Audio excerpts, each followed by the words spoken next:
everybody. Hello, does this work now? Are you hearing me now? Do you hear Runa? Oh good, you can hear Runa. I divined before you could even tell me that you could hear Runa. I'm wise. Hello everyone. Sorry for the delays. Wait.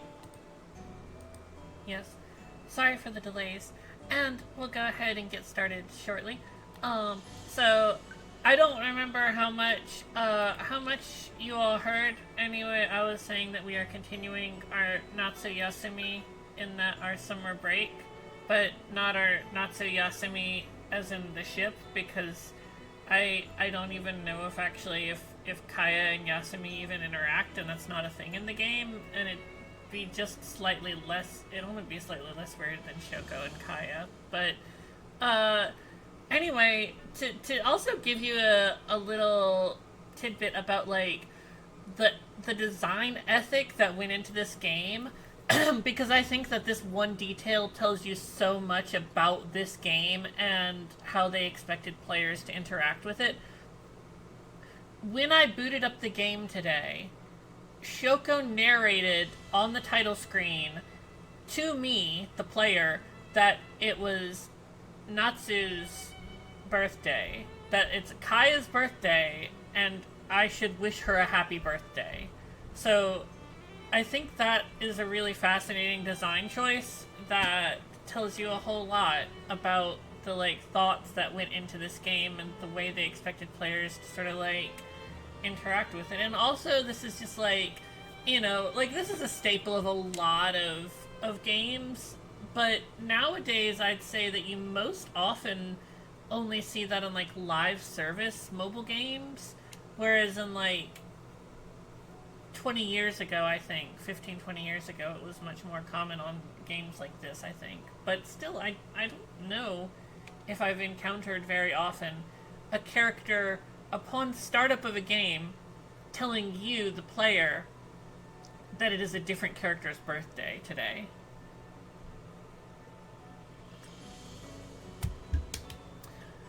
Let's go ahead and get started. Last time we continued on with Yasumi's route. Where were we?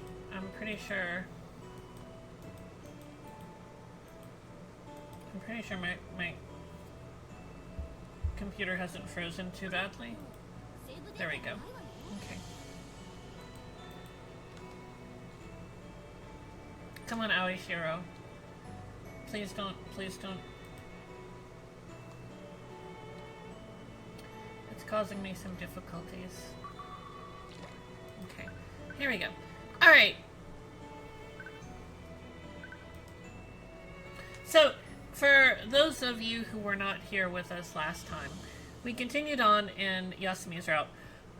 The main things that happened in Yasumi's route, other than like Yasumi and Shoko flirting a lot, which has happened, we once again encountered all of the Momoko meet dialogues. That's what we'll call them, the Momoko meet dialogues. And then, of course, Shoko volunteered to be the one to go help Yasumi get food at the grocery store, because, of course, they need to go buy meat if they're going to have meat for dinner. And on the way there, Aoi Sensei, who was driving, got a call from like one of her college girlfriends. She says just like an old friend from back when they were in school, but like basically a girl called her up and was like, hey, I'm like an hour away, do you want to meet up? And Aoi Sensei was like, well, I've got these two kids. But then like Shoko and Yasumi are like, no, it's fine, go on without us, and like worst case scenario, we'll take a taxi back from the grocery store with all of our groceries.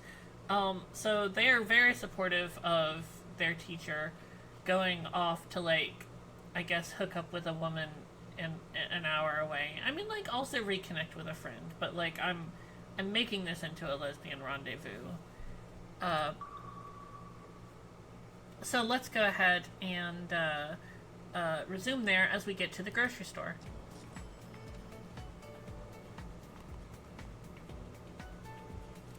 Wow, would you look at these prices? The first thing we did after we were dropped off in Inasaka was to find that what was probably the biggest supermarket there. It was the closest one. It was pretty big, and it stood out. The first thing was to go in, check out the prices, and look around.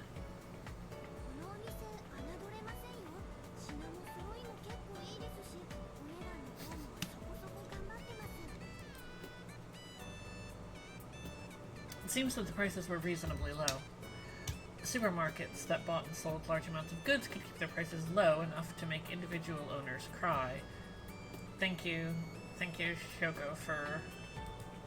Well, it's every consumer's wish to buy the same item at a lower price, so there wasn't much disagreement about the point.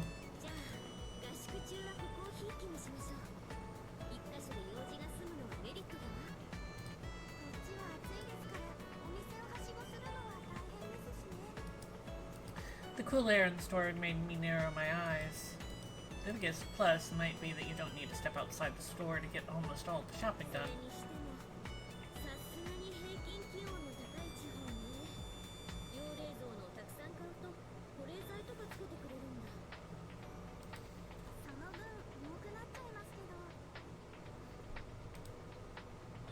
Well, we had no choice. I've heard that the meat, which needs to be refrigerated, tastes the best when it's rotting, but if that really happened, that'd be a pretty urgent matter. If the meat becomes like that, I have an idea of a meat lover who would still eat it no matter what, but I'd like to avoid that possibility. But before becoming part of the body, the weight of the meat would help increase the body's muscles. It's like gaining flesh for meat.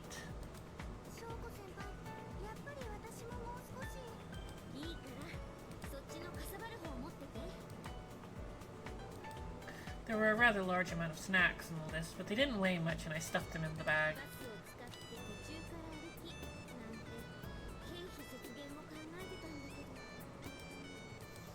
No matter what, we had to climb up the long stairs, so I thought it wouldn't be that much to walk from the bus stop to Shoshinji, but...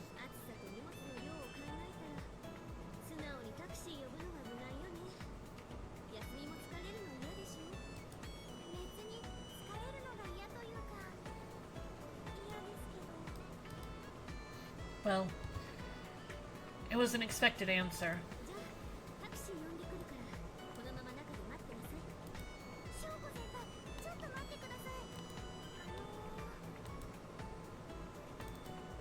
It seems she had a somewhat difficult thing to say, since she was glancing upward at me.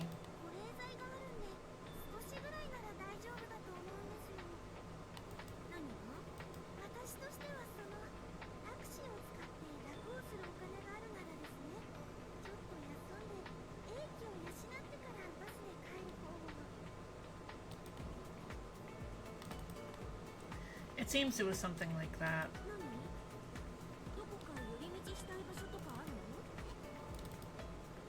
There weren't any special places that she wanted to go. It just seems like she wanted to take a break. Or, like, hang out more with you. Dense lesbians. So, what should I do here? Alright, should we... So basically this one, is not as... Like, it's easy to tell when you think about the specifics of what she said, but at a glance, wait, no, I did that wrong. Anyway, no detours means take a taxi and go right back right away. And detours means that you, you know, take some more time to meander and take the bus back. So, cast your votes, Yasumi time, and, you know, ever how you feel like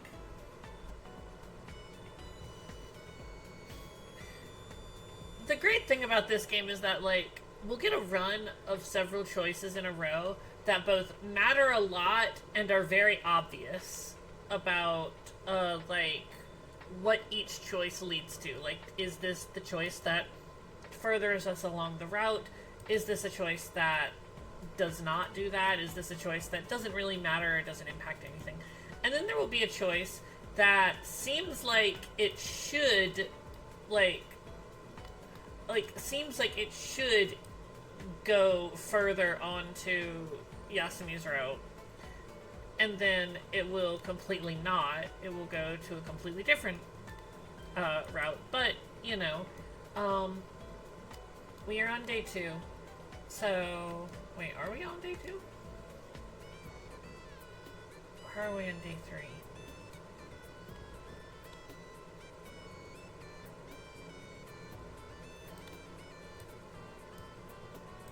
Well, either way, we're going to take detours since we got 1 vote. So,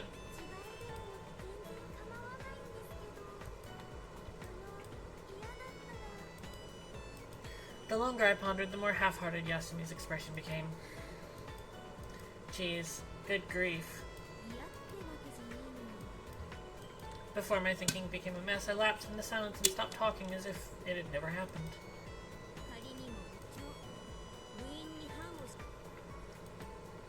I thought of the previous captain and wondered how she would set an example.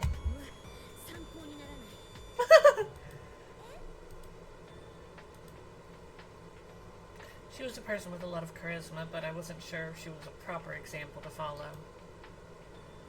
But on the other hand, as a teacher, I think she left a lot of important lessons for me. I knew it would be ill-advised to imitate Asuna-senpai, but I was also aware that I should be more approachable.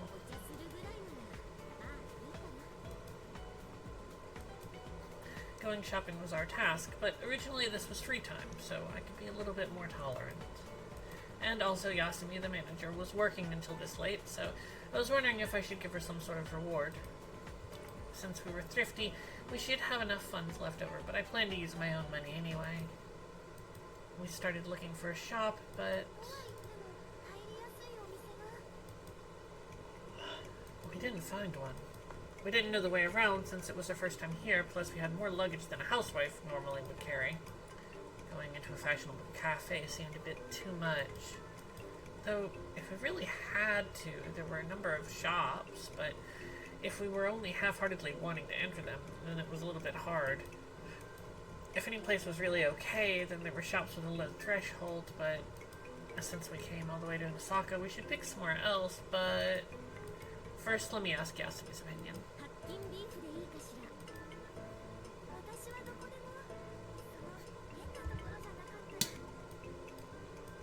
It really did seem that anywhere was fine. No, she just said as long as it's not weird.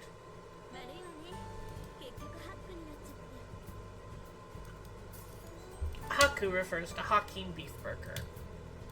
It was a national fast food chain with the familiar commercial song. Of course, it's in my town. It might be in your town too. I don't know what the tune of that. I tried my best. Since it was a national chain, the displays weren't too different from the ones closer to Seijo. Comparing the items I knew, the prices were a lot lower here. Since it was an afternoon during summer vacation, this place was pretty busy. So we grabbed some seats in the corner where we wouldn't be a bother to anyone. Next was to choose what was to order, since we were just having a short break. Ah! Alright, now this,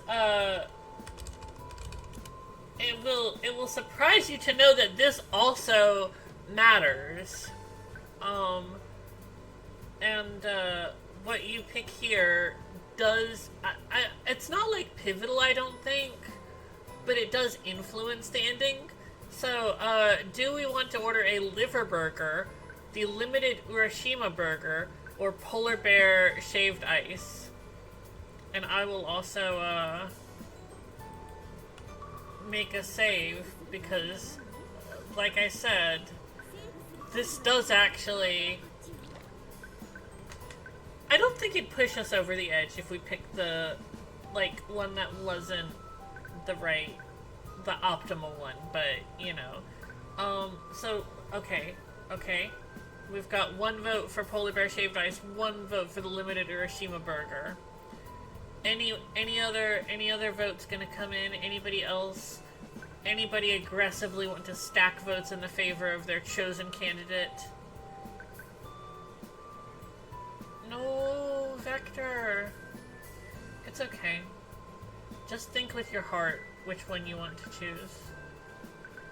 It's liver burger, the limited time Urashima burger, or polar bear shaved ice.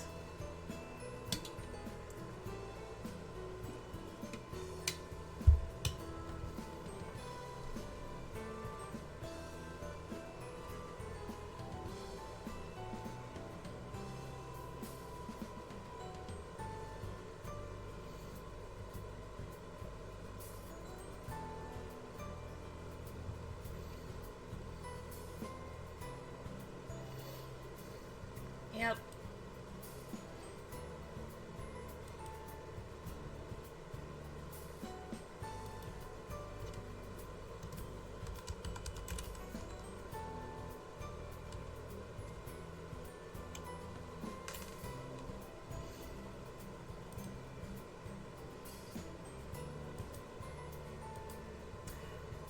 Okay. We are going to polar bear shaved ice.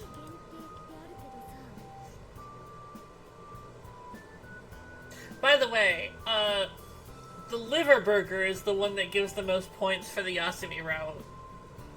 Because if you remember during, like, the entire, Momoko, like, meat dialogues, and the, you know, the the dialectics of meat.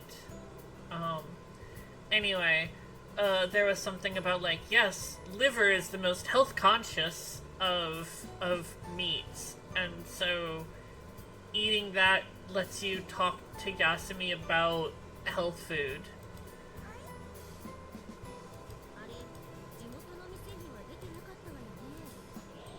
Summer season limited edition polar bear. Like a layer of air and full of condensed milk, the shaved ice was really like a polar bear and had a distinct style suitable to its name. It was also quite large and decorated with various fruits on the top.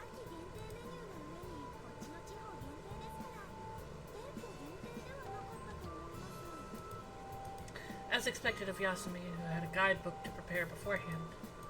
Though it was a franchise, a characteristic of Haku's was to have a limited edition local menu. Many stores had them. There were also some dedicated people who went to all the stores around the country attempting to try all of them.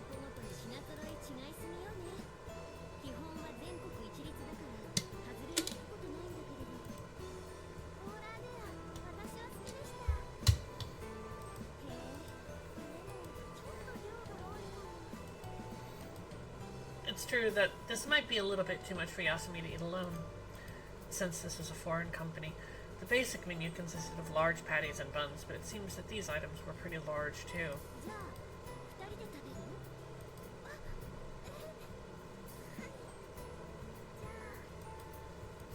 Yasumi and I ordered one polar bear for the two of us and returned to our seats with the item on a tray. There were 2 spoons in our one order. We weren't really sure what to do, so we took turns eating. As expected, this felt a little bit embarrassing, maybe. Yasumi also turned red and looked down at the neighboring seats, but my flesh cheeks were cooled from the inside by the sweet ice. It was a good feeling. What is this scene? And so Yasumi and I, as we ate and what we ordered, we talked about the team as we normally did, just idle chatter.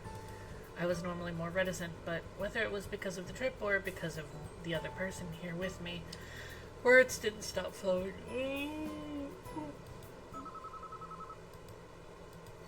The thing that stopped the conversation was the ring of a cell phone.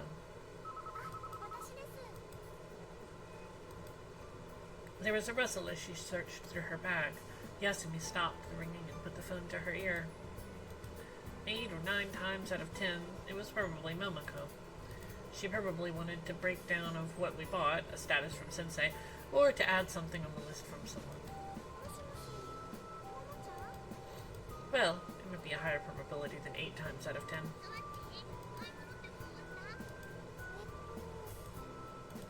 Her gaze wandered in mine as she searched for an answer. I didn't even have to strain my ears to hear that question. I thought about how best to answer. If I said that we weren't done yet, she might want to add something to the list.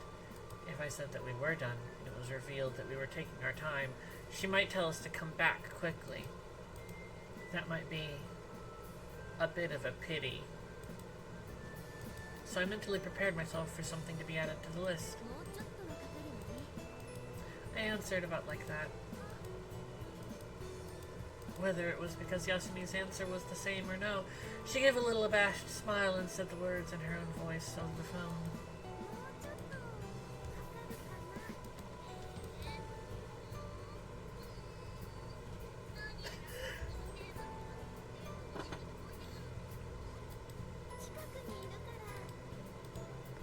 That probably wouldn't fool her, but maybe it said she was concerned about something else since she didn't challenge that statement.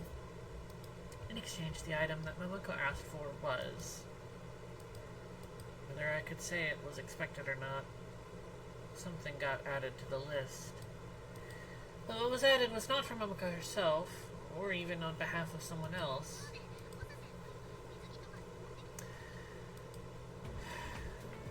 Though this was a training camp for kendo, besides Yasumi and myself, it seems that everyone had bought a swimsuit, including Aoi-sensei. So, if everyone went to the beach as captain to maintain the conformity of the group, I would need one, was Momoko's reasoning. Right, all the swimsuits. It looks like it was inevitable, and I would be made to buy one no matter what. Well, it was about time to get a new swimsuit, and I'd brought extra money for this faraway trip, so I don't mind getting a new one here. I picked a couple which were more practical, comparing the quality of material and stitching. Yasumi tugged on my sleeve. Yasumi should be looking for a swimsuit for herself, but...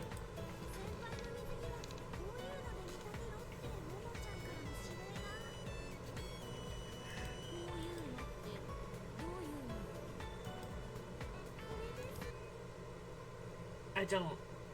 But when she'd sent a mail with an attachment, which Yasumi let me see... the reason I wasn't dumbfounded was because somewhere in my heart, I knew it was going to be something like this all along. That Momoko. Was she saying I had to wear a swimsuit like this? I clenched my teeth and sighed.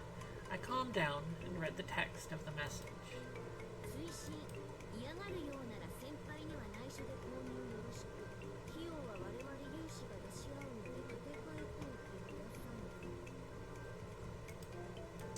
If she said interested parties, then Momoko wasn't the only one involved.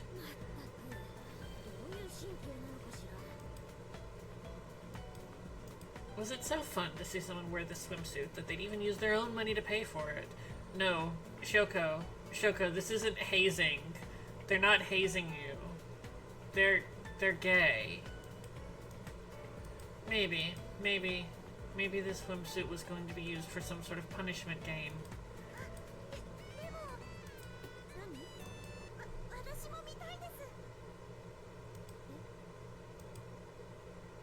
Aizawa Yasumi. You too?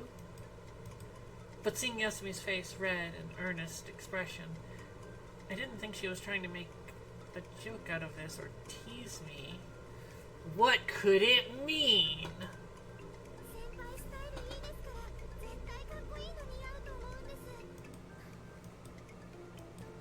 Seems that she wasn't telling a lie and really did think that it would suit me. I see. Swimsuit would look good on me. I myself at least acknowledged that because of daily practice, I didn't have any extra meat on my bones. I give up. Maybe the heat from Yasumi's face was contagious because suddenly my neck, my cheeks, and my earlobes all turned red. Anyways, I at least went to try it on. Was that a whoop of joy? Of course, it was expected since it was a swimsuit, but the wind against my bare skin made me lose confidence.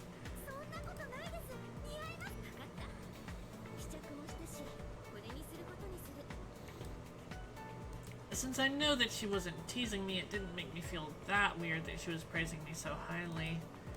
Though I did feel really embarrassed.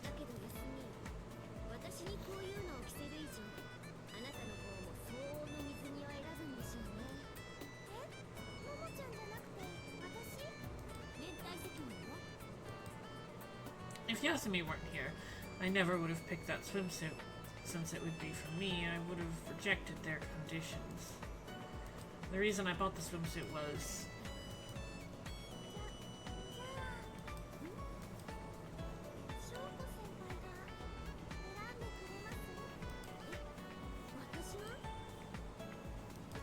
At my reply, she nodded.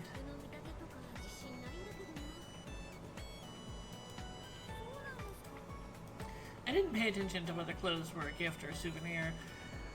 I'd still wear it regardless of their style.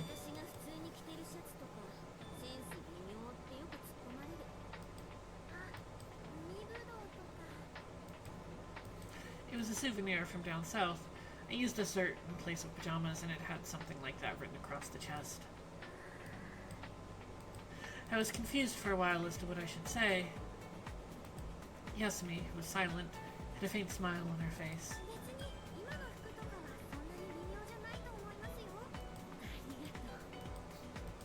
The clothes that I was wearing weren't really a set, so I was also a little bit dubious of Yasumi's eyes. I was going to give her one last warning about letting me choose for her, but in the end, I ended up choosing one anyway. Various styles of swimsuits were displayed in a cramped area, and I looked for one that might suit Yasumi. From when I was a kid until now, I don't really remember ever having played dress-up with a doll, but maybe that's why I didn't have a polished sense of style and just wore whatever. It might be somehow fun to pick out a suitable swimsuit for what was indeed a cute girl.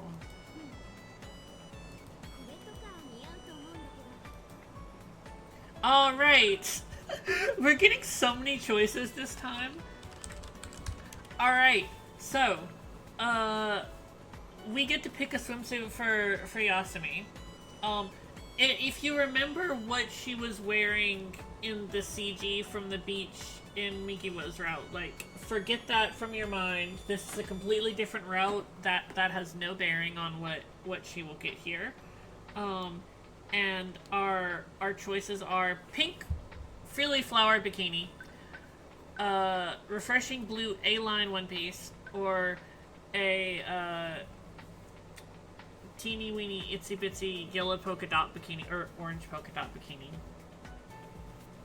that she wore for the first time today. So we've got one vote for pink frills. Do we have any votes for orange polka dot bikini or refreshing A-line?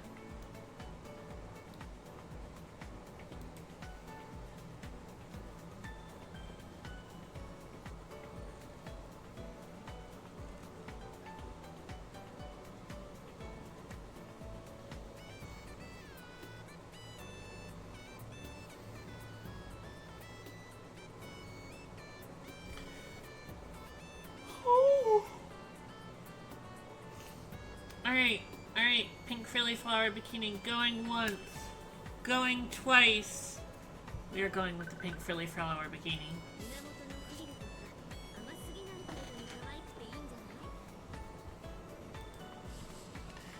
I picked the swimsuit with its prominent frills, pink base, and flower design. I was a little worried that it might be too girly though. But in reality, that part suited Yasumi and it didn't look too sickeningly sweet. Perhaps that was because it had cute frills, but the cut in the chest was very bold.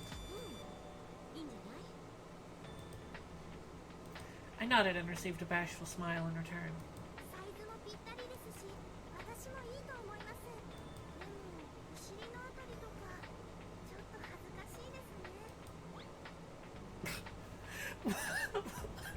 I'm sorry, that the sound effect that they played when they zoomed over to her ass. With an abashed smile, she used both her hands to cover the problem area, the butt, at the boundary between cloth and skin. The waist was rather low and there was plenty of material at the butt. It wasn't as revealing as Yasumi made it out to be. On the other hand, the design on the side drew the eye and it allowed the legs to look long and slender. No, compared to the one I was made to wear, this one had a more adult feel to it, I think. I took 2 or 3 steps backwards so I could get a full-body view of Yasumi. Being scrutinized by me, she looked embarrassed and fidgeted.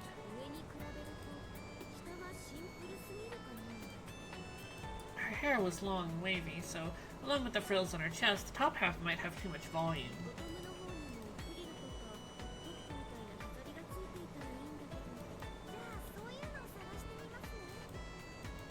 Yasumi looked a little dejected.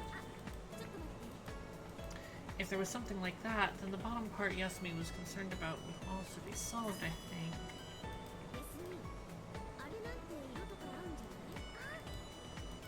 In the end, after looking at various swimsuits, she chose one of the first ones we saw. It was a flower-patterned bikini with frills and a matching peru. If Yasumi herself liked it and it also matched my sense of style, I wonder if it would have seemed questionable to others. It would be fine if I gave it a little bit more detailed praise, but for me that was about the best I could do.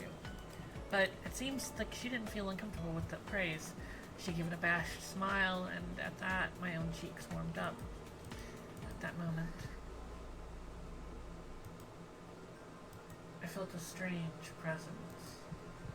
It wasn't from someone else's stare or from outside, but something born within my own body. It was weird, and I didn't really understand it.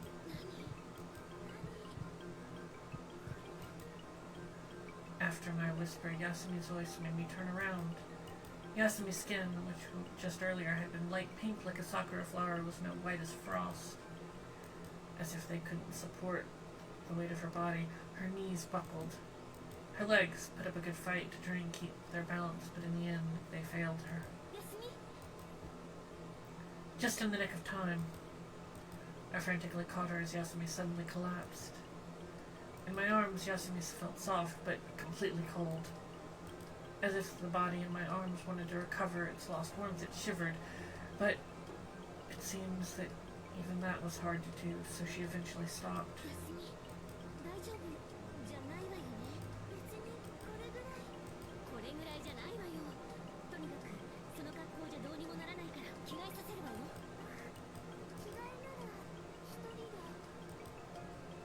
She wasn't okay at all.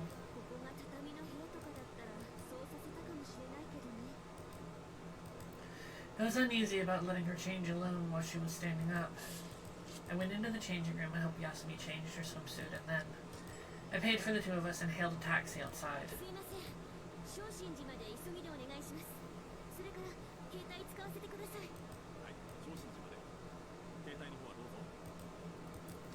After receiving permission, I started searching my cell's directory.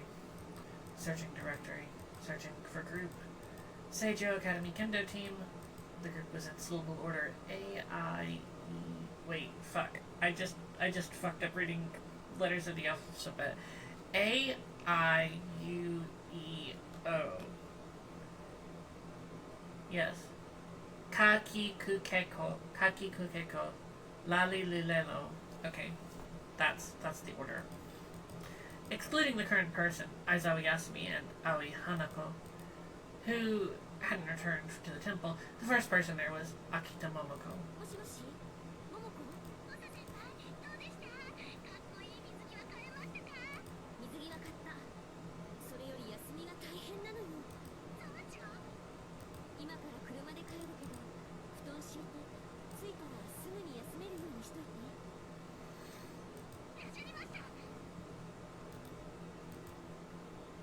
End call. It's fine to leave preparations over there to Momoko. I wondered if it'd be done by the time we arrived, but now I asked Yasumi, who had entrusted herself to me and was leaning against me. If it was an episode as normal, then she'd be fine if she rested, but if it was more than that...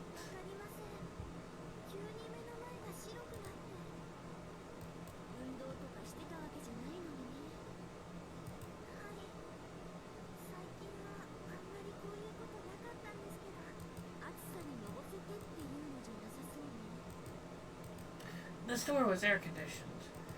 In the air-conditioned store, did she suddenly worsen because she tried on a number of different outfits? No.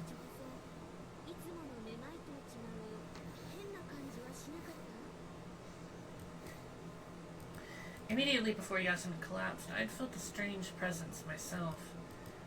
I called out without thinking, and Yasumi's voice had overlapped with mine. But the presence was...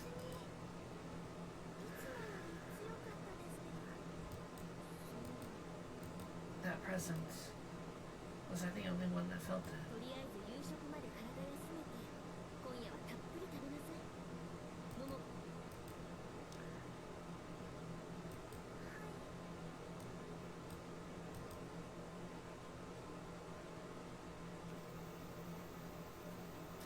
I lent a shoulder to Yasumi, supporting her as we climbed up this long stairs. It was only after I opened the main door that I realized that if I had called out to someone, it might have relieved some of the burden on the two of us. Jeez, that wasn't a good omen. Though I knew that if I just let things fall as they may, it wouldn't turn out well. It was in a rush and I wasn't thinking. No, it wasn't that I wasn't thinking. It was that I wasn't thinking straight. Once I opened the main door, before I could take off my shoes, I asked Shiro and company rushed out towards me.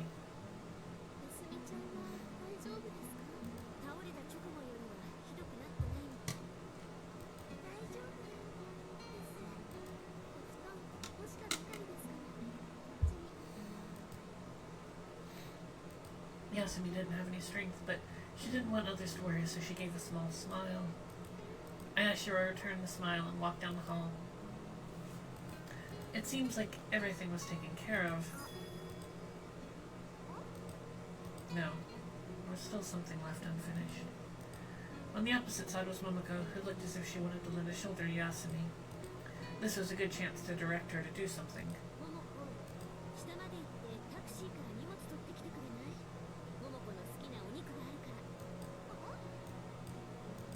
Even if it were flat, I considered it too reckless to carry both the groceries and help Yasumi, so I'd left them in the car. At first, I was going to leave them on the stairs into the blazing sun, but the kind driver let us leave them in his air-conditioned car. Isn't it so nice when there's a friendly neighborhood man in a rural area willing to let you or your groceries stay in his air-conditioned car? He said he'd bring them up for us, but I guess we couldn't be that dependent on him.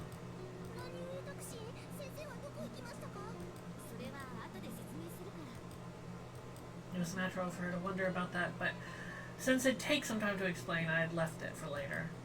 Anyways, it wasn't good to make him wait for too long.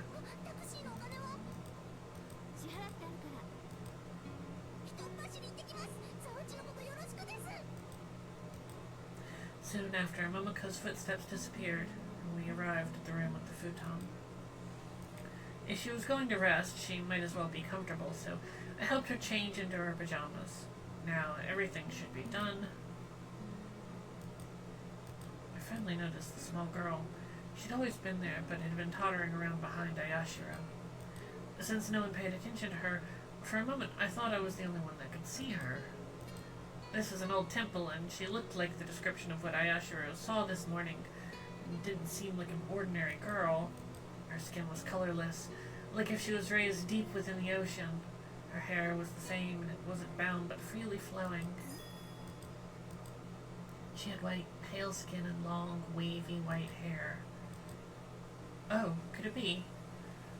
Is this the girl that we saw in the ocean yesterday?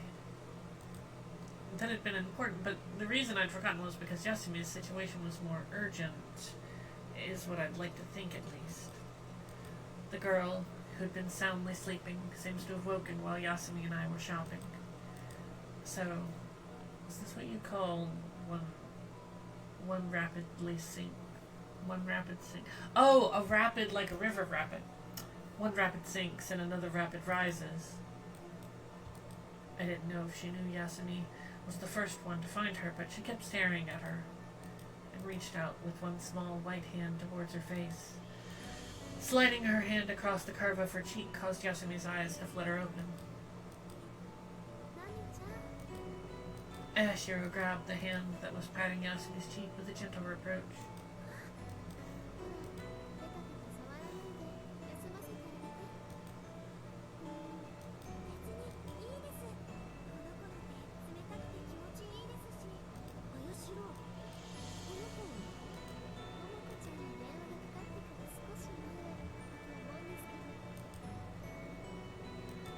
was natural, since we were talking about her in front of her, that her interest would turn to me. This time, she stretched out her hand towards my face and opened her mouth as if to say something, but the reason I didn't hear her shouldn't be because I wasn't paying attention. I clearly heard her sigh.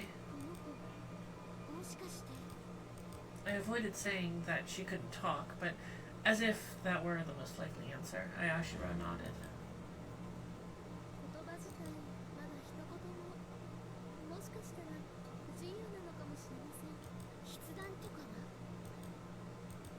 This time she shook her head.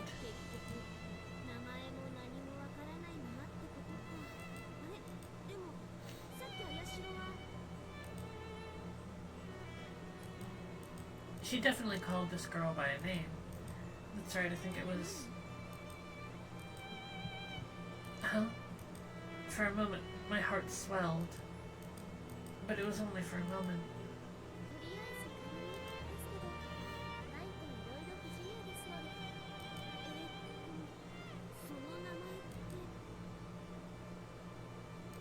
I looked at the long-haired girl, Nami, and the luxurious kimono she was wearing.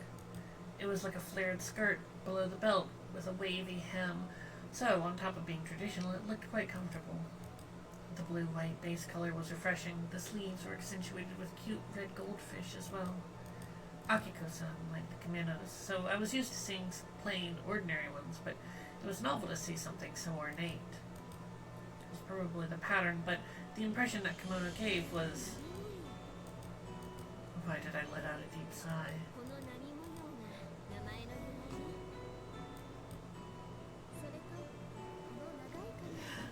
We got a parentheses. Nami means wave.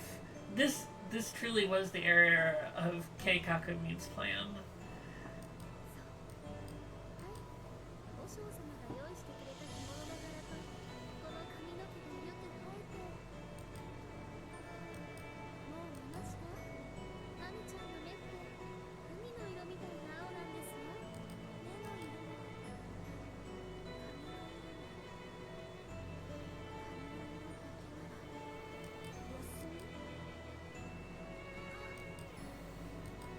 She muttered as if delirious, and everyone looked at her, causing Yasumi to turn red and pull the futon up as if to hide herself. We'd laid out the bed so she could rest, but talking near the bedside like this was probably the opposite of restful for her. She took a breath to say that it was nothing and forced a smile for us.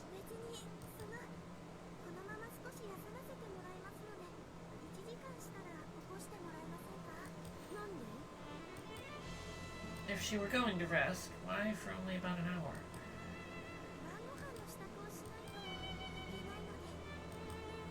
Geez, Yasumi should realize that taking care of her body was the most important thing right now. I wondered if Ayashiro had the same thought, as she patted Yasumi's head to say she shouldn't push herself and proposed an alternative.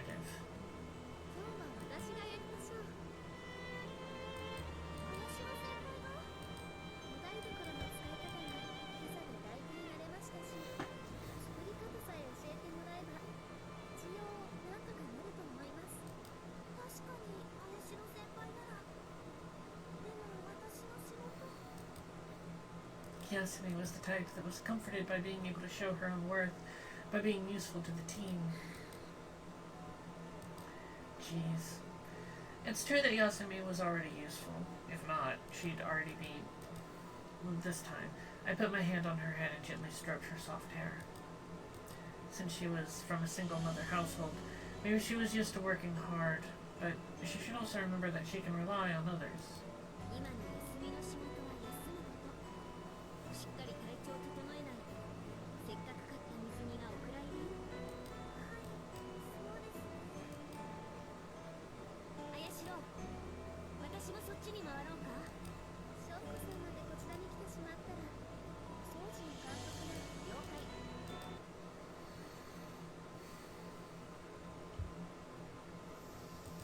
Shiro and several others prepared dinner in place of Yasumi, while I led the other team members in cleaning the temple.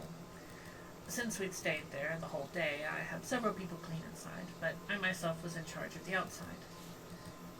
The tip of the bamboo brush made a dry, rustling sound as I went about sweeping around the courtyard of Shoshinji. Compared to the streets in a city, it didn't have any trash gathering in the corners. Trash wouldn't blow here since it was downstream. There weren't a lot of visitors, so there wasn't any. I've been stricken with sleepy girl syndrome. There weren't a lot of visitors here, so there also wasn't a lot of litter on the grounds.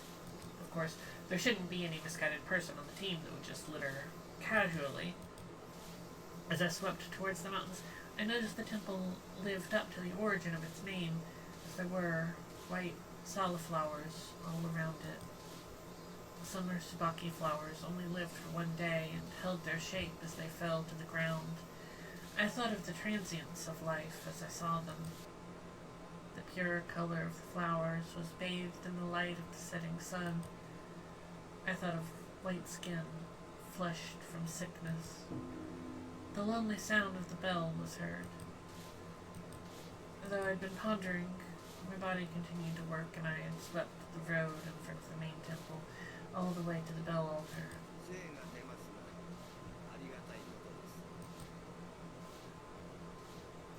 The monk had finished ringing the evening bell and called out to me. I stopped sweeping and gave the monk a bow in return.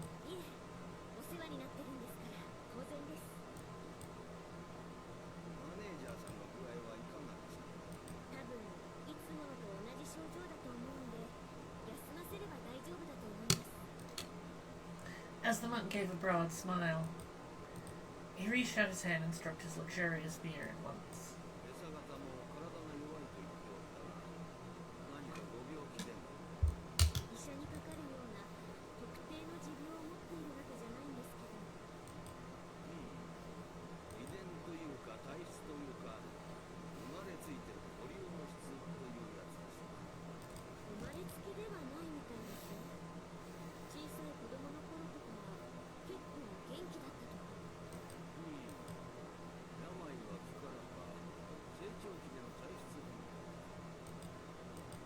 I myself didn't really know, since I've only casually overheard things about it.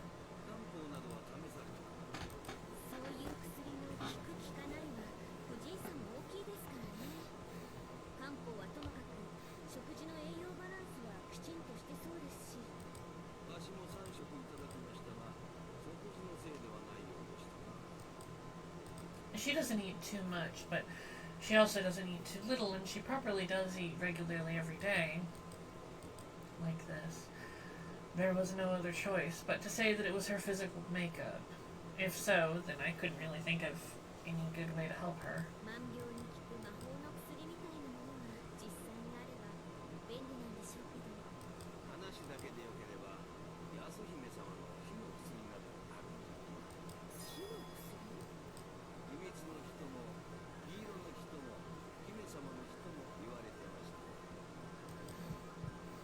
A secret medicine. A crimson medicine? The medicine of a princess.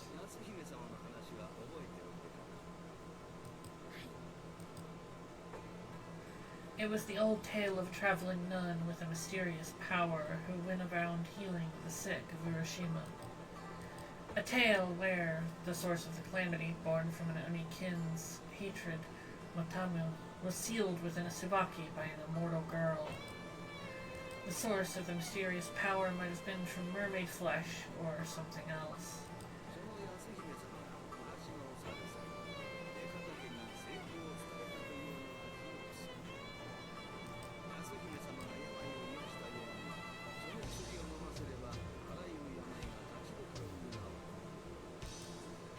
It really was like what I was talking about. A magical cure-all, existing only in a story that could heal any sickness.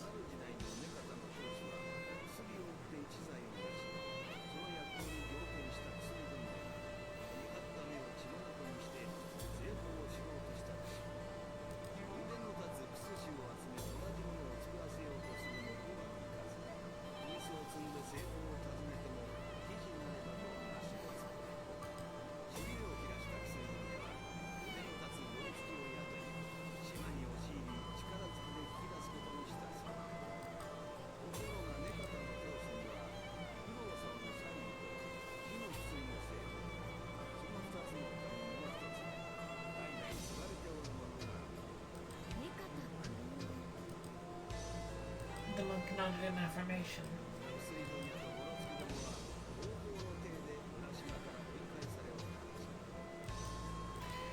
If that medicine really existed, that would be nice. But even if that medicine did exist,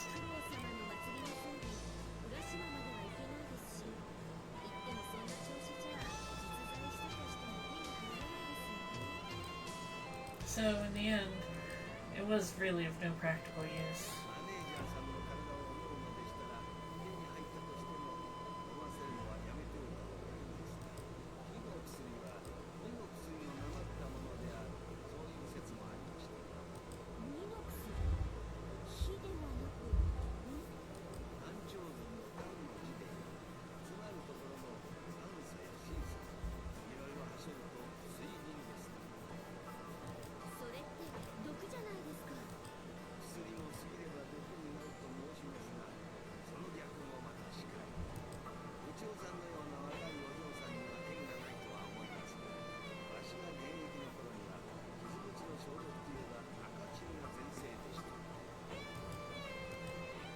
And so, after many decades passed, mercury was treated as medicine for immortality used by Buddhist ascetics.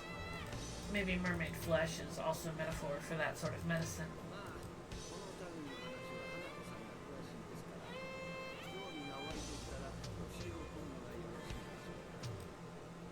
The Hinokusuri. Bite my tongue again. The Hinokusuri. As sweeping, returned to the main temple. Facing the stone pavement, looking at Urashima, the ocean surrounding it was reflecting the sunlight. In the west, it was glittering in crimson.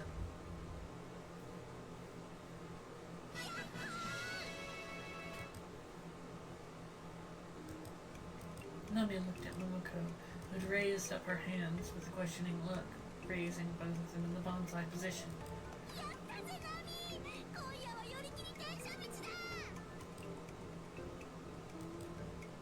Nami had a quizzical look on her face as Momoko clapped both her hands together.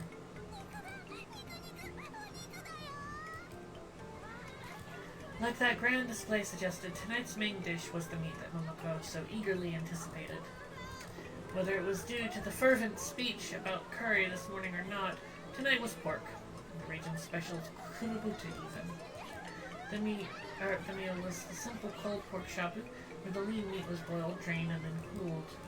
Onions boiled until the steam vanished, and the red lettuce accompanying the dish added a bit of color. Though, I thought it was a suitable dish for camp, since it was simple, easy to make in large quantities, and getting it cold wasn't that much of a problem. Yasumi really did come up with an excellent dish this time.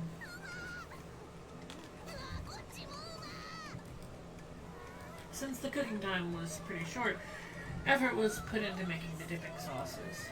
Ponzu daikon, sesame, plum pulp, miso, daikon with red pepper, and a variety of others were arranged to delight the tongue. Whether it was to match the simple main dish or not, the soup was not miso but a clear broth. The smell of the grated 3-leaf truffle oil gave a refreshing feeling that was good during the summertime.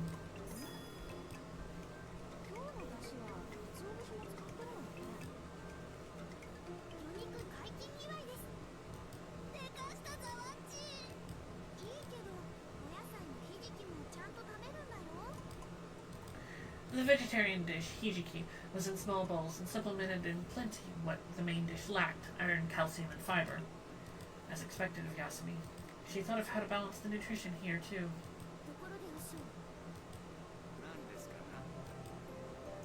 The monk looked this way.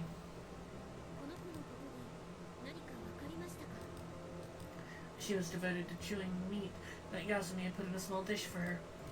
Occasionally, Yasumi or Ashio would say, and feed her, but unexpectedly, she could use chopsticks very well. Actually, even compared with Seijo students whose parents were strict about manners, this girl's use of chopsticks was elegant and refined. Whether it was because she was concerned by my gaze or not, Nami stopped the movements of her chopsticks. Maybe I looked like I wanted something because, like how she was fed before, she lifted a piece of meat towards my mouth. Nami cocked her head as if trying to say, "Huh? That's weird," when I hesitated. She opened her small mouth wide as if urging me to do the same. In a low voice, Yasumi urged me to let her feed me. I resolved myself to the matter and opened my mouth. I opened my mouth up wide. Why did I close my eyes, though? Even then, I could feel everyone gazing at me and couldn't get rid of the prickly sensation on my skin. Since Nami's movements were leisurely, I felt as if time slowed down. My cheeks suddenly warmed up. The meat grazed my lips with a ticklish sensation, and the cold pork finally rested atop my tongue. I closed my mouth lightly, and the chopsticks were withdrawn. Nami stared at me as I chewed on the meat. After thanking her and patting her head, Nami seemed satisfied and returned to feeding herself.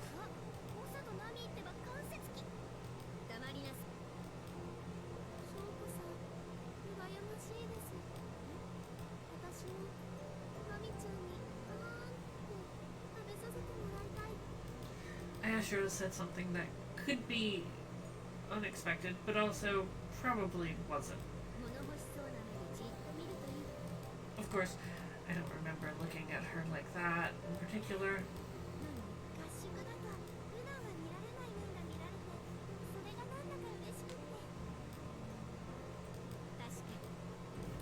It wasn't a rigorous training camp, though our mission this time was supposed to be something like that.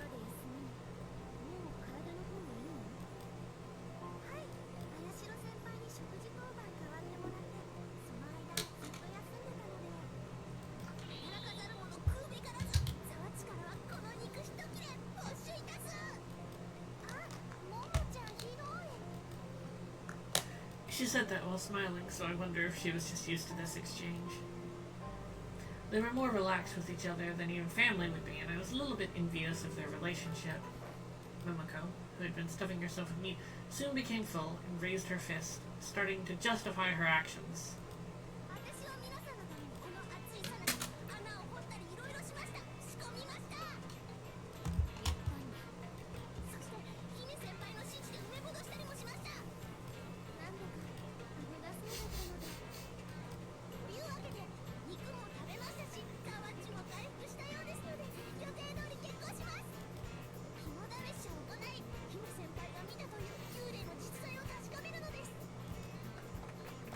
A group of people clapped after Momoko's magnificent sounding speech. Well, I guess it was okay to have the test of courage. Let's see how this one goes.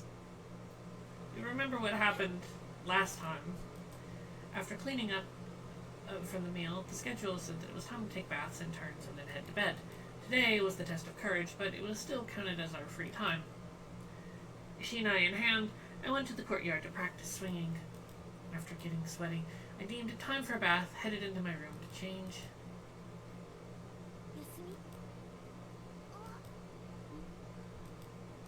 On the way, I met Yasumi with Nami in tow. One hand had a hold on Nami and the other was holding a change of clothes and towels.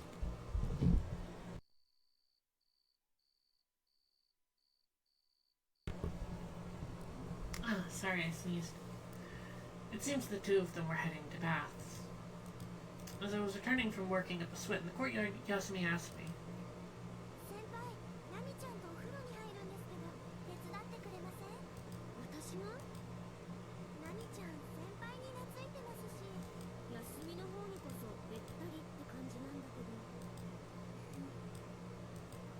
Yasumi was nice and would pay attention to the details when attending to someone, including her frailty. She might be an ideal partner. Wow, that's... We'll unpack that later, Shoko. If I were Nami, I'd also stick close to Yasumi. Maybe it was Yasumi, but next to each other, they looked like sisters or a parent and child. It was kind of a heartwarming sight. At times, Nami would copy Yasumi and pat her head with a motherly look. It looked sort of out of place somehow. I was a little uncomfortable with disturbing the two of them.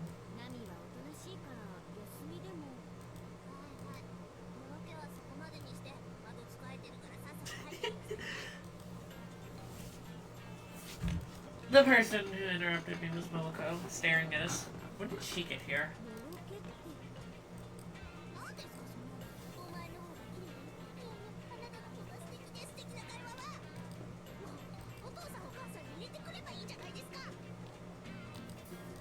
true. The Shoshichi baths were big enough so the three of us taking one together shouldn't be a problem, but...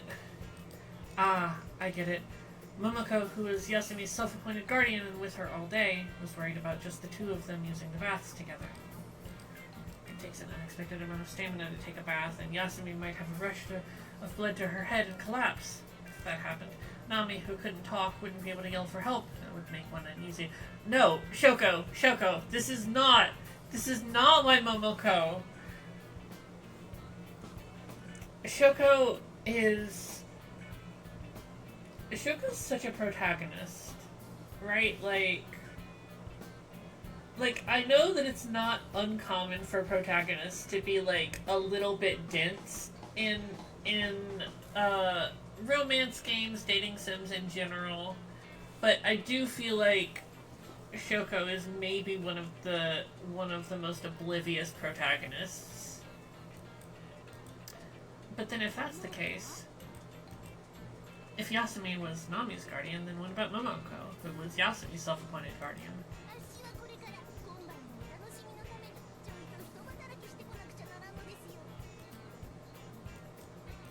She had an odd look on her face, as if she were up to no good.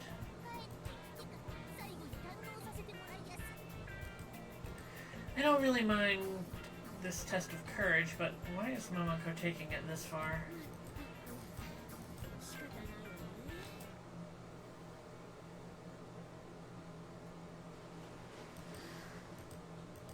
After rinsing my body in the washing area, I sank into the tub of hot water. The water was drawn from a spring nearby, and besides that, it was a normal bath, just quite excessive. The cypress wasn't high quality, but maybe the water changed into something else because the smell of the wood was very relaxing. While Yasumi and Nami were washing up, I monopolized the wide tub and could stretch my limbs as much as I wanted. Now, I do think we actually saw this segment before. Nami shook her head, her wet hair filled with bubbles and swayed.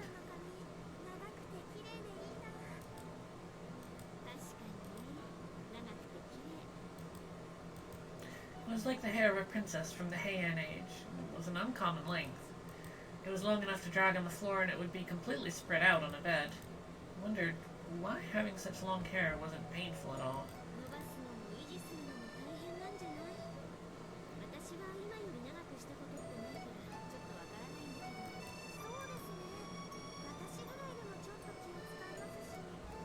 Long hair is nice, but yeah,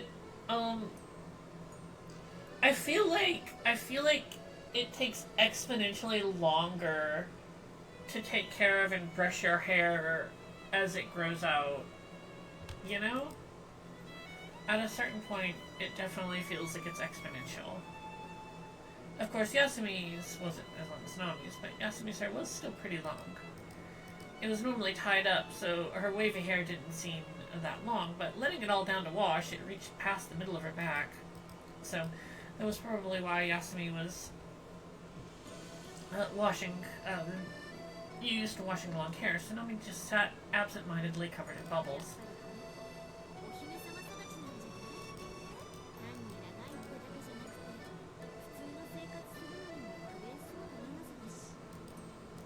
If one could take care of it on one's own, it wouldn't be a problem, but Nami might have been trying to copy Yasumi, since she reached her hand towards Yasumi's hair and rubbed it, but she really did seem like the type to leave everything up to others.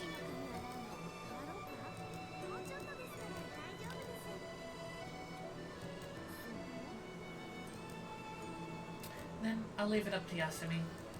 I sank up to my shoulders in the bath, entrusting myself to gravity. The comfortable feeling made me close my eyes. When I couldn't help it, I'd make do with a shower, but I thought the feeling of being surrounded by hot water was exceptional. I wondered if it was some sort of forgotten memory of being an embryo, surrounded, and that sort of feeling. The conversation had stopped, and I heard the sound of water pouring over wood, hair being washed, and bubbles popping. The sweet smell, different from wood, was probably Yasumi's shampoo. The stiff portions of my body and spirit were melting away. Because of that, I just happened to start nodding off. A dry noise dragged my consciousness back from the land of dreams. Aoi-sensei poked in the upper half of her body through the door, and the steam caused her glasses to fog up. She withdrew from the changing room and wiped away the mist that was blocking her view.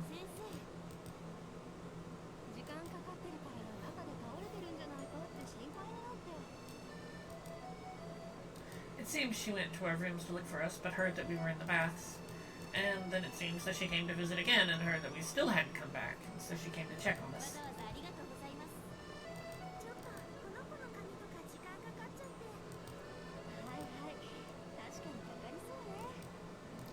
Seeing Nami covered from the roots of her hair to the tips in bubbles, anyone would acknowledge that, I think. It really was like saying, a picture is worth 1,000 words. As we were talking, it seems Yasumi had finally accomplished her task.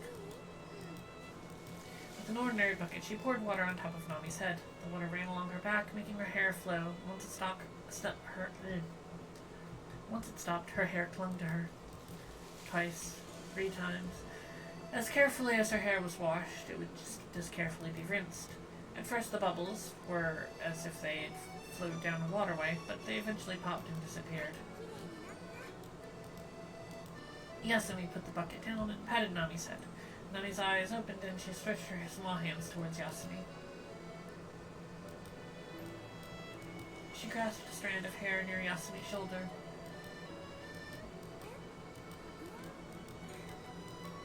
She looked happy at smiling Nami, but also a little bit troubled. Maybe it was because she couldn't talk, but at times Nami could be pushy. Yasumi was about to be steamrolled and look for help.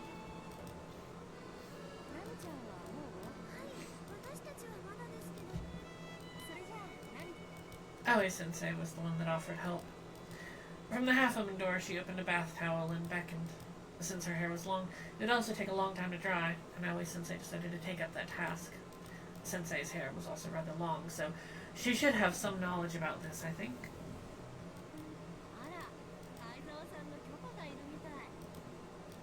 Nami was watching Yasumi, and Sensei seemed to decide that Sensei wasn't a strange person.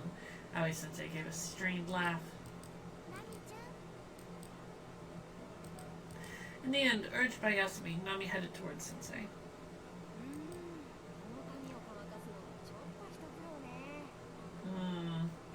Don't love this CG. I mean, like, half of it I love, but the number of times I've seen CGs of, like, this specific trope and show up in Yuri channels and whatnot.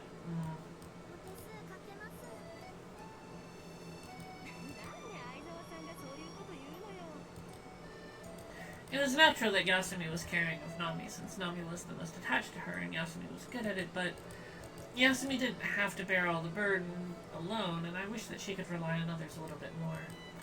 There was also our teacher and advisor, who was an adult, and me, the captain. She could always ask us for help. Without thinking, my mouth tightened and I sank back down into the bath.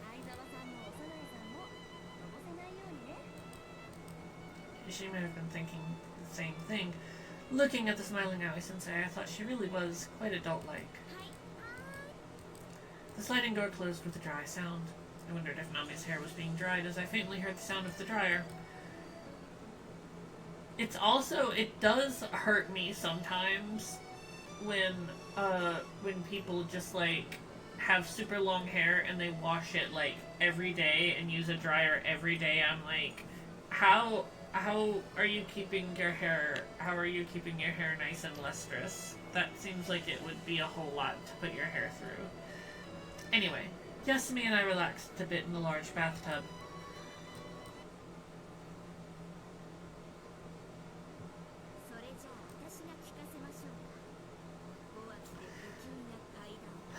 Finally, we're onto a good scene. I think if I'm remembering right. After taking a bath, we changed from our pajamas into our normal clothes and gathered in the main temple. Was this the night full of fun that Momoko was talking about? Well, I guess it goes well with the summer camp.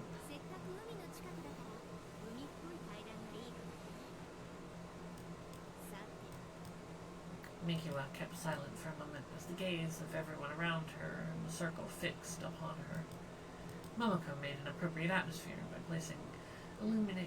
by having the place illuminated only by candlelight.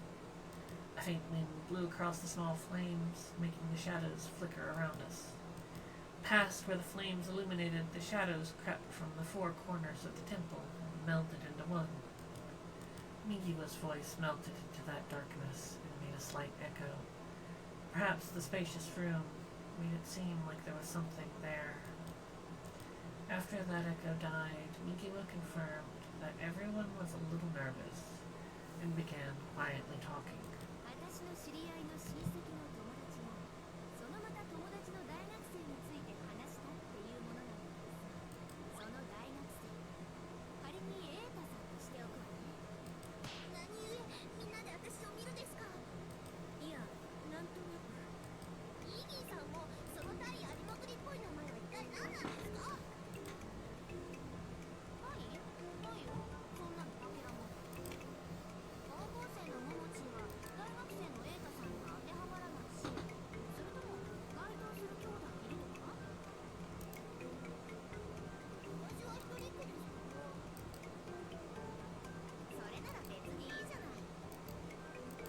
Well, I guess so, now that she said it that way.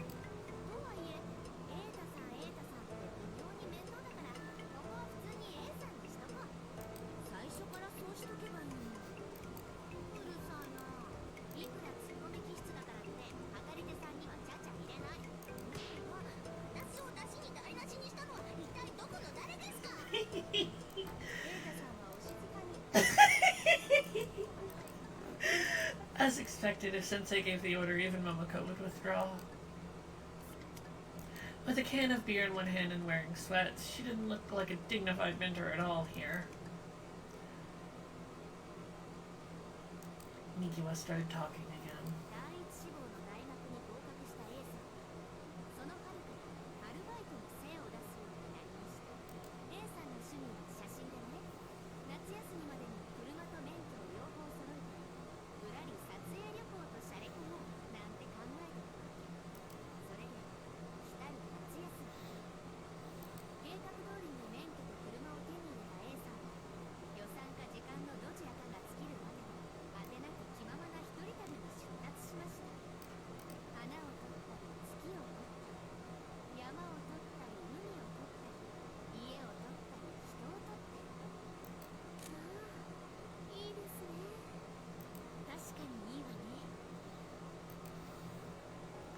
Leisurely traveling around the country by car. In the past, I too traveled with Natsune-san, who was driving.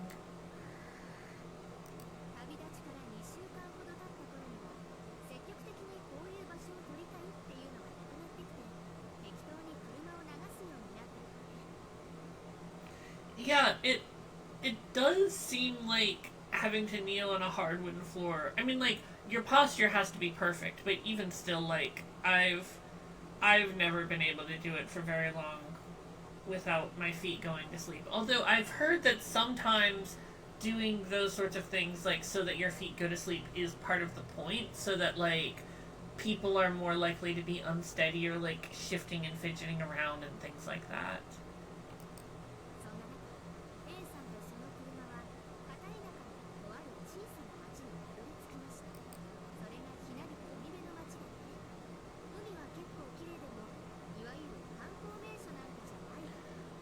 Hey, look, it's the filter that Yukishi used on Oishi's car.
Shiro took a breath and looked around the room in suspense. In the silent temple, the sound of the wind against the Tsubaki leaves outside sounded like rain. Maybe the wind had died down because that sound stopped as well.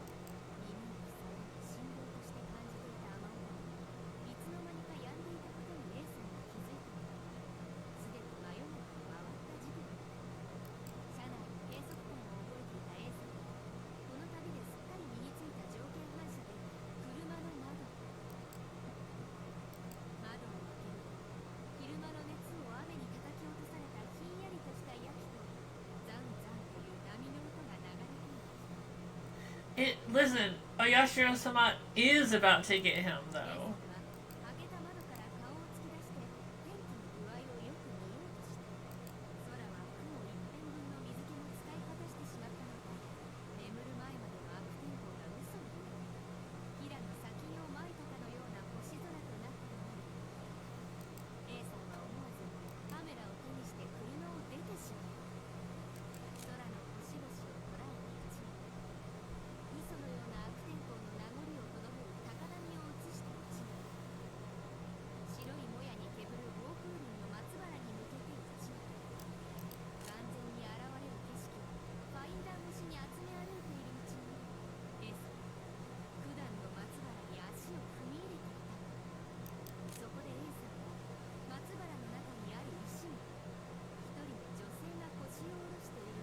Yes, and so if A-san is Tomitake, then he just like, oh yeah, I just see Takano sitting there on a rock. Like, what you do? What you do? What would you do? We know what Tomitake would do. We know what that fool would do.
That was such a good scream, right? Miki would grinned at what she'd done. Although I knew something like that yell was coming, I was still surprised.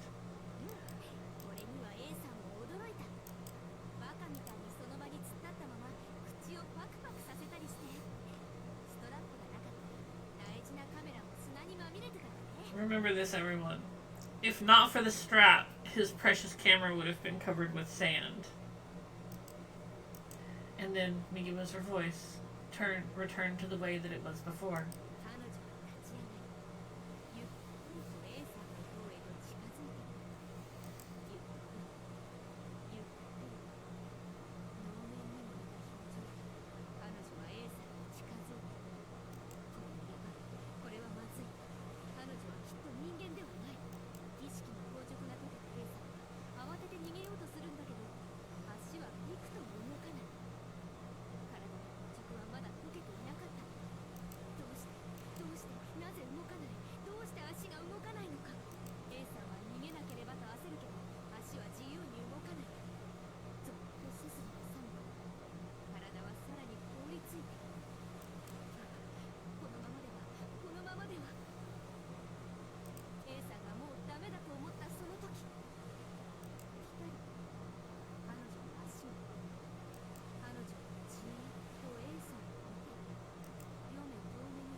Yeah, this really is just like, hey, we snuck in some Tomitake Takano fan fiction in this Yuri mystery romance game. Um, I hope you enjoy it, and it's true. I am enjoying this. Like I said, this is a good scene.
Mikima's story had gone past the climax, and everyone let out a sigh of relief.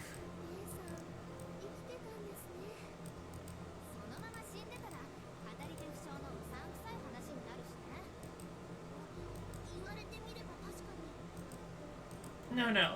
Even if some of that was true, it's still suspicious with unidentified speakers. Like, what was Asen's relationship to Mikiwa?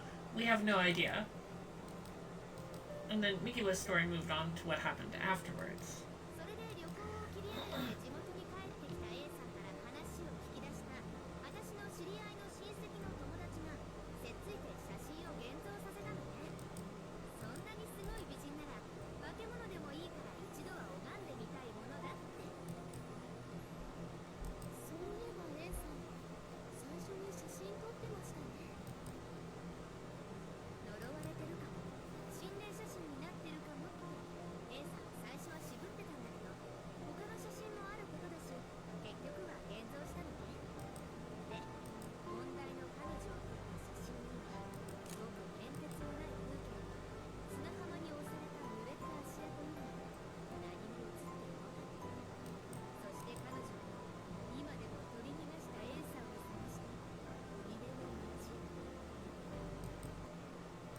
At that time, the salty wind made the candles make a big flicker. After a brief battle with them, the flames went out. Before my eyes had gotten used to the darkness, I felt as if something that wasn't the wind had entered the temple. The light sound of footsteps. The sound of a kimono sliding. Was that slight sound like cloth rubbing, really the sound of hair instead? At the sound of that sudden scream, I turned to look at Momoko, but saw only darkness.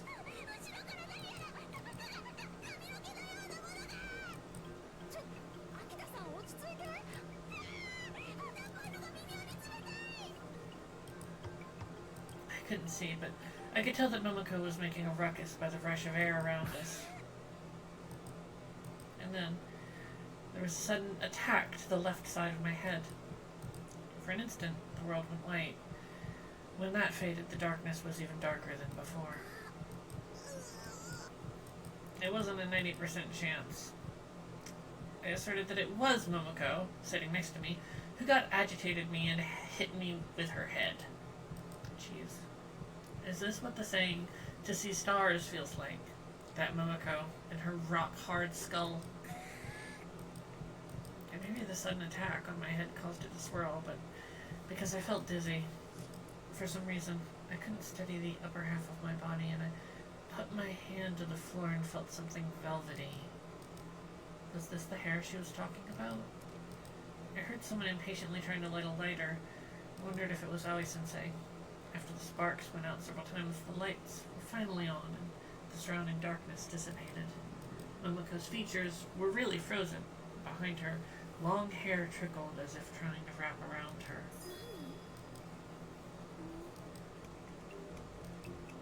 In the darkness, it was hard to see, so no one saw her enter. She might also have mistaken her target. Nami, who was behind Momoko, looked around the room. She noticed me, who was furtively wiping away tears, and her guardian, Yasumi, who had an apprehensive look on her face. Pad, pad, pad, pad. She went past Momoko and sat right between Yasumi and I.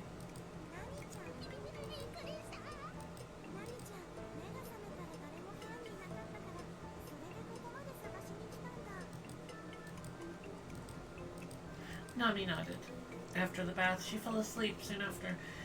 We were thinking about letting her continue just to sleep like that, but I wonder if we gave her a frightening and lonely memory instead.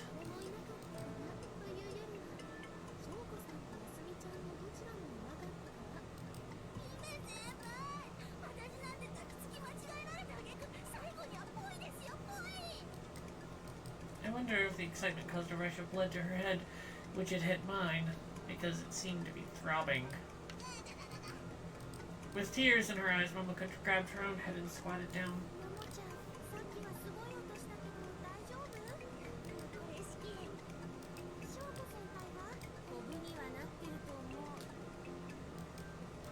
It was going to throb for a while.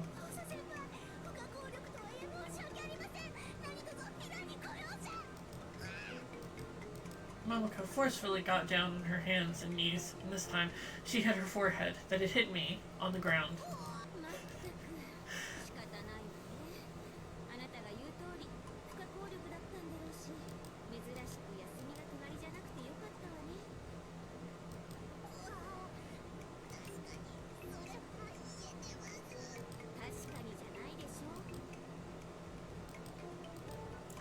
I sat and rubbed my still throbbing head.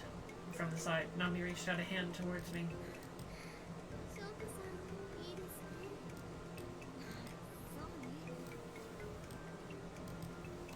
Her small, delicate fingers rubbed my head as if copying what I'd done.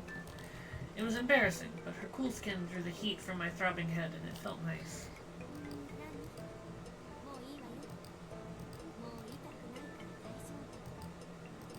It was strange, but it didn't hurt anymore where Nami had touched my head. It said that sickness starts with the spirit, so maybe the pain had changed with my mood, or wasn't that big of a deal to begin with. Using my fingers to curl around my head, I concluded that there wouldn't be a bump either.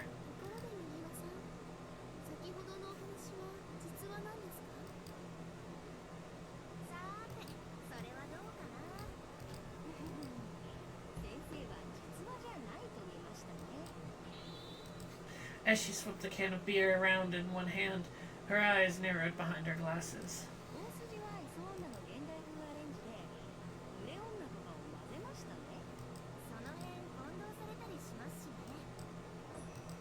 Sensei made that conclusion as if it were obvious. Mikiwa's answer was a roundabout yes.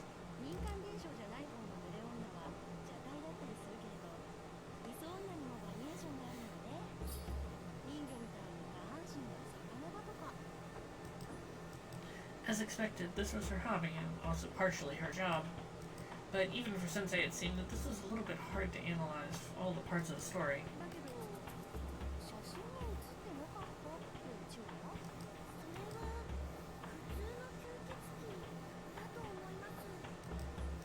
The person who came up with that conjecture was the person in the team who most loved to read and had a fountain of knowledge.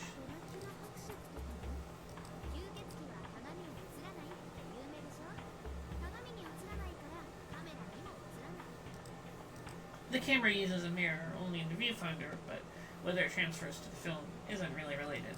Yes, like Count. I love that the Count Dracula is now in the glossary for this game. Well, in this case, I'll not spoil this with thinking about some inappropriate conversation.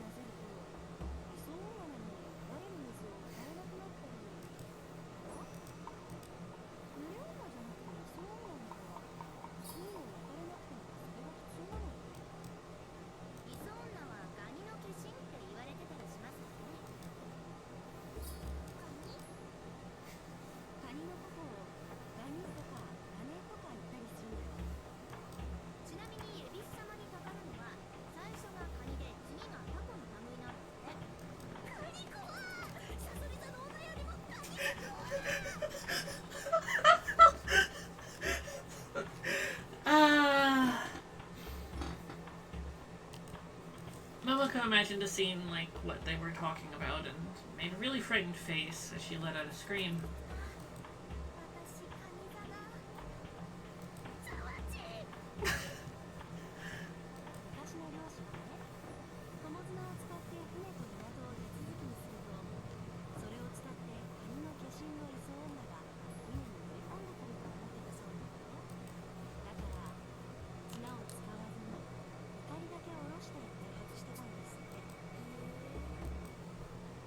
It's not related, but in Japan's oldest Oni story, it seems that the Oni was named Oshikani, big cow crab. I would love to see the big cow crab, actually.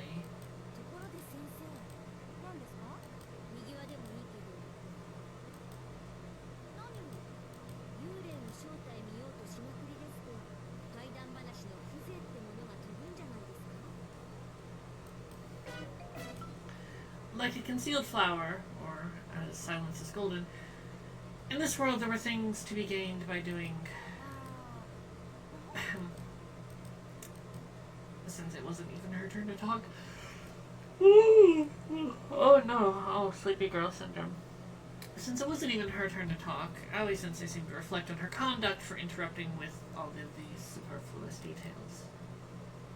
Aoi Sensei hung her head, but Mikiwa had a mischievous look on her face as she closed one eye.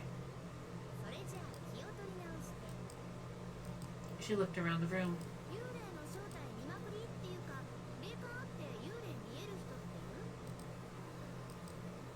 No one replied. I don't remember seeing one, and Yasumi and Momoko said that they both didn't have any spiritual sense.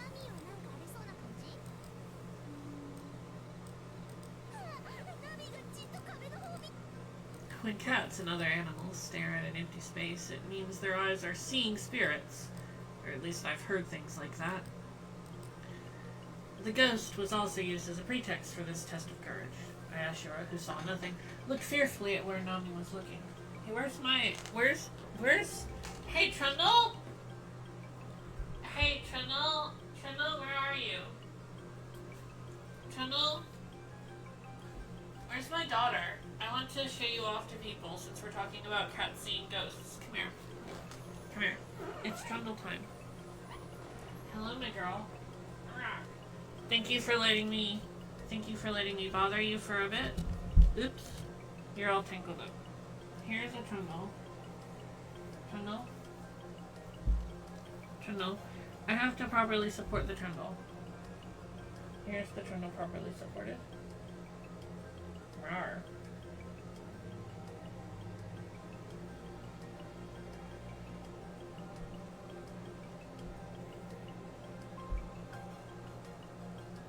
Okay. Now, Trundle, you have to tell me honestly, and you can't lie. Do you see any ghosts? Do you see any ghosts, Trundle? She's staring at my phone. There's ghosts in my phone.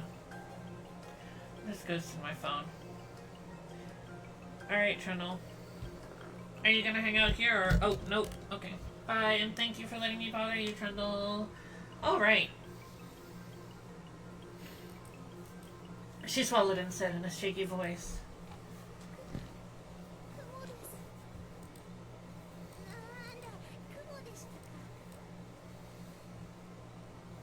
Sitting on the wall of the temple was a spider whose size was rarely seen in the city.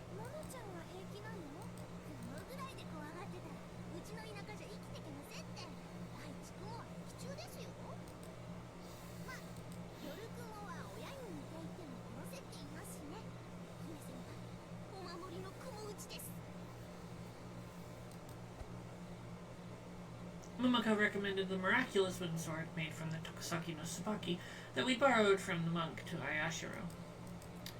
Was she saying that we should use that kumochi to attack the spider?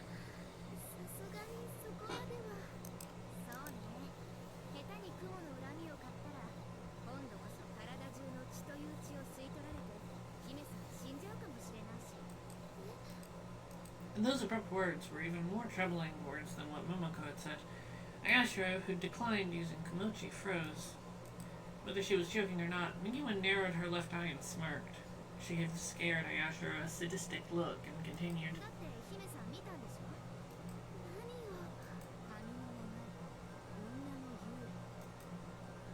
Her left eye squinted, and her right eye was wide open, with what looked like a distorted gaze. She went up to Ayashiro and whispered. Yeah, I do like how Mikiwa's actually just sans Undertale sometimes. Like, she's not actually in a lot of ways, but sometimes she's just like, okay, now it's sans Undertale time. Following in that proud tradition of characters with one bright blue magic eye. Her blue right eye had a weird luster to it, like an unblinking snake. Close enough to breathe on her, she stared at Ayashiro's neck.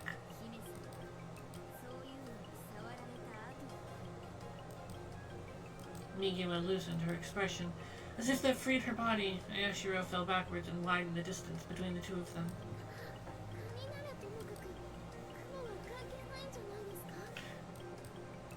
Like in the previous story, was the identity of the female vampire in Iso Ono an incarnation of a crab? The question was asked to Migiwa, but she only grinned. That eerie expression was hidden under her usual smile, and she settled back into her seat and continued her explanation.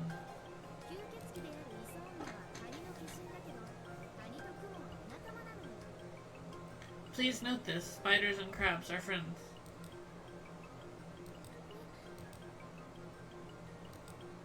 Ayashiro shook her head at the statement, but Aoi-sensei quietly nodded. Oh my god, really? Spiders were called skinny crabs. That's really cute. Damn. Got some skinny crabs in my house building webs again. All these skinny crab cobwebs.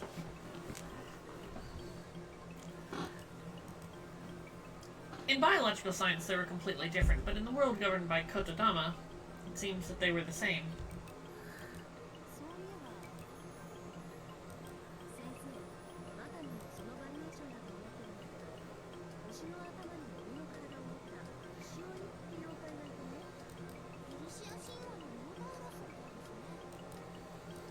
wasn't as old as of a legend, but that Oni was mentioned in the classical book Makura no Soshi, so it had a proper origin.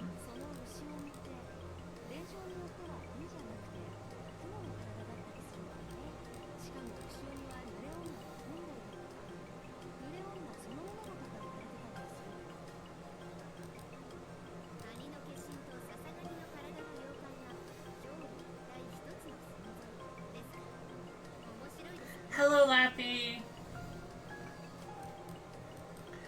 Maybe she was using what was just said as part of her act to frighten us, but she was behaving as usual for now.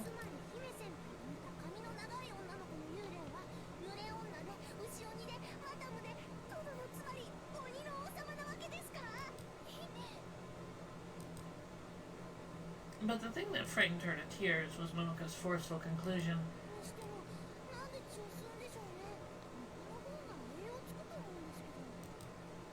Maybe she thought it was too much for Shiro to be scared by herself because Momoko, the organizer, seemed to change the topic.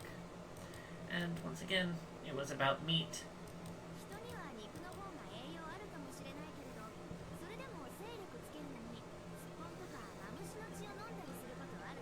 You know how sometimes people drink turtle or viper blood? Oh, look at how deep fried this JPEG is.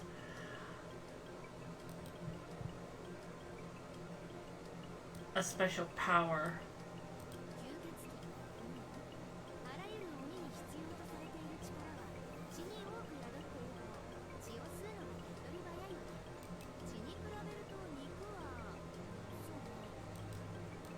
Migiwa considered how best to explain it.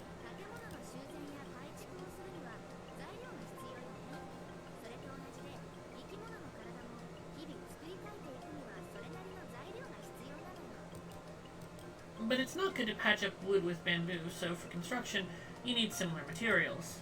Living beings are the same. If you're going to digest something, it's best to have something as close to the sort of body that you have as possible. I don't know if that follows, but I do understand the analogy.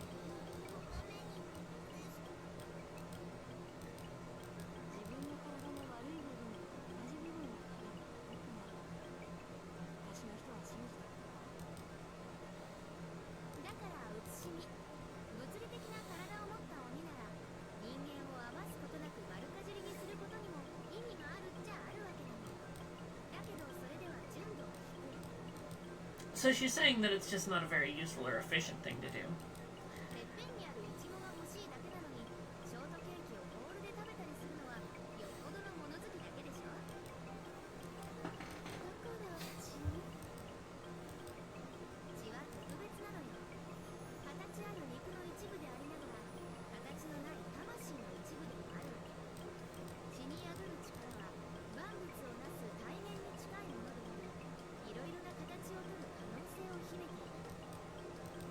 That's why she's saying it's enough just to have blood.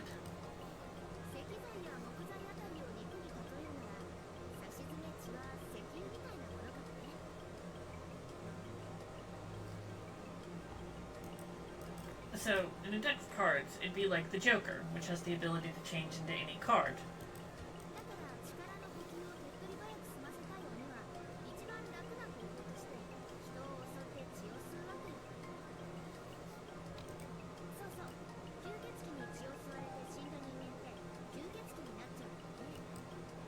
As if she hadn't scared us enough already, she happily said that and looked around at all of the team members with narrowed eyes.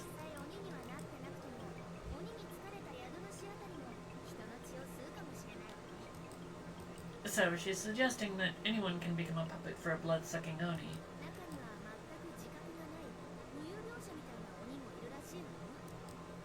So she's giving a warning that just because you're not aware of it doesn't mean that you're not an Oni, necessarily.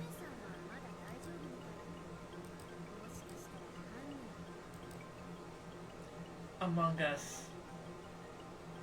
Among Us. Among Us.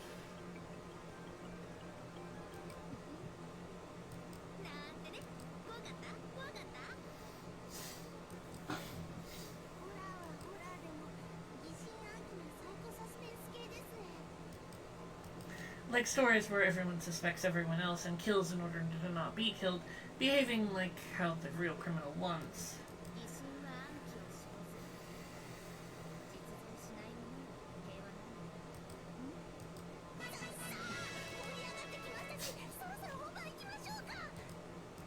Momoko stood up, dispelling the weird air and atmosphere around us. With that, the ghost stories, which were an intro to the test of courage, ended.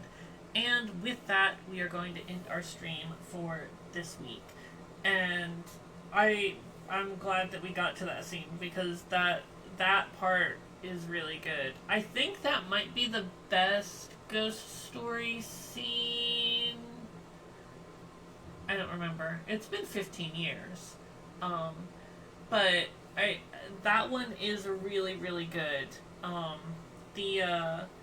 The the one in Migiwa's route was fine, but it was a lot shorter if you remember, and it didn't go quite so many directions. The voice work on this ghost story scene, Migiwa just like fucking crushed it. Like that scream alone is incredible. And generally this one's just like perfect atmosphere and yeah, really really like that part. So next week we will continue on Mikiwa's route and we will reconvene to see, you know, whether or not we die this time at the test of courage, because the test of courage last time completely killed us. Um, and well, hopefully we'll do a little bit better this time. Alright, thank you all for stopping in. I had a lovely evening with all of you, and I hope all of you enjoyed the Yuri. Until next week, I will see you later, and I hope you all have a pleasant good night.